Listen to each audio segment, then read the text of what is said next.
Hey guys, I'm Dan Whitaker. Today we're going to take a look and review one of my favourite training aids.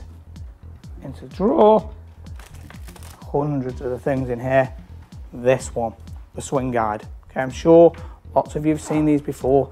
These attach onto the shaft and help you with your wrist set in the backswing. I think they're amazing. I use these all the time. I'm going to show you how to set it up, how I use it, and a drill that can help you with your game, and also show you how I've used it to help my students get into better positions in their golf swing to make them hit the ball more consistently. Okay, so what is this simple yellow device all about? Okay, as you can see, I've attached some black foam on the end of mine. That's only because I'm a bit of a wuss and I don't like the sweatband that it comes with. So I put a bit of padding on the end because I just find it a little bit more comfortable when it's hitting your forearm bone. So if you're hitting a lot of shots with it, this is just insulation, okay? So it's just padded, makes it a little bit softer, okay?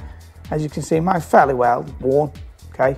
But that's on the end. That's just a personal thing that I like. So if you wonder why mine's got a black bit on the end and the others don't have, this is why, okay? I just don't like the sweatband personally. Okay, now, so obviously it goes onto the golf shaft here. What I like to see is, first of all, the positioning of it up the grip. I like to get it as close to the index finger as I can get it without it actually touching it, okay? I feel that if I get this down the bottom of the grip, so this is one thing that you should really pay a lot of attention to, okay? Forgetting the aligning up for one moment, because that's probably the most critical part, is if I have it, so that's maybe 2 to 3 inches from my fingers, okay, I got to set the club so much to get it into my arm that would be impossible. I am straining really badly to make that happen. So all of a sudden, if you get this in the wrong spot relative down the handle, you might actually think that this training aid's no good. You might say this doesn't work very well, but in reality, it could be absolutely brilliant. It's just you got it in the wrong spot. So get it up, pull it up the handle, as close to the index finger as we can get it. The next thing, I see some guys putting this at a bit of an angle this way, so more in line with the top edge of the club here, not the leading edge. So that's now perfectly in line with the top edge. This is a bit of an angle here, okay? Now when you've got it a bit of an angle like this could be brilliant if you roll the club away. This will make you feel like you're actually setting it. You're not, because actually if I take it back here and I make a really good wrist set, that's missing me on the inside of my arm right here, okay? What I have to then do is, if I want that to hit the arm, I'll roll it, so now the club's really flat. It's in my forearm, okay? So if you've got a flat swing and you've set it up at an angle, you might think, well, that was a waste of space. It didn't help me get my club more upright. It's a piece of junk, wasted £25 on that. Why have I bothered doing that? So the setup of this thing's really important, okay? I hate to see it on the other side of the shaft as well, or the leading edge. What I want to do is, I want to be able to look down the edge of the yellow here, and I want to see it parallel to the bottom groove. What I will also do is look through the very small hole here to make sure that that's fully lined up, okay? So when I've got that fully lined up here, I'm now in, making sure it's in the right position relative to my hands.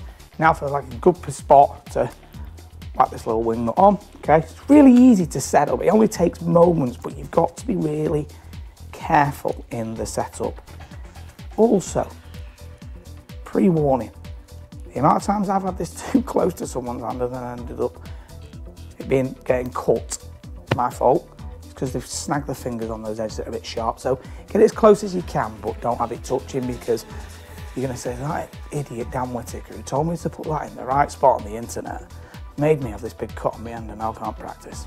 So it's a very small distance away, yeah?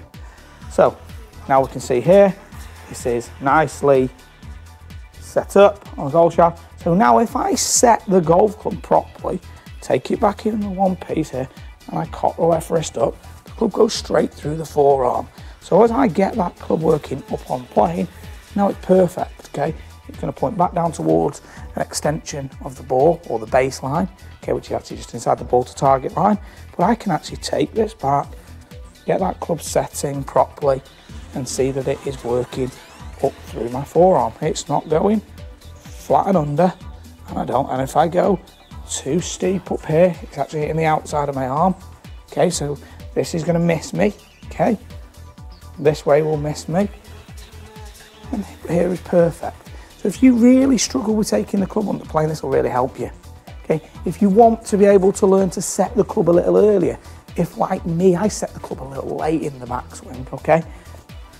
So for me, I really try and feel that I get it into here at halfway back and try and take it in there a little bit more to the top. Whereas I'd have the tendency of letting it set in at the top. See how the swing guide didn't hit me until nearly the end of the backswing up here.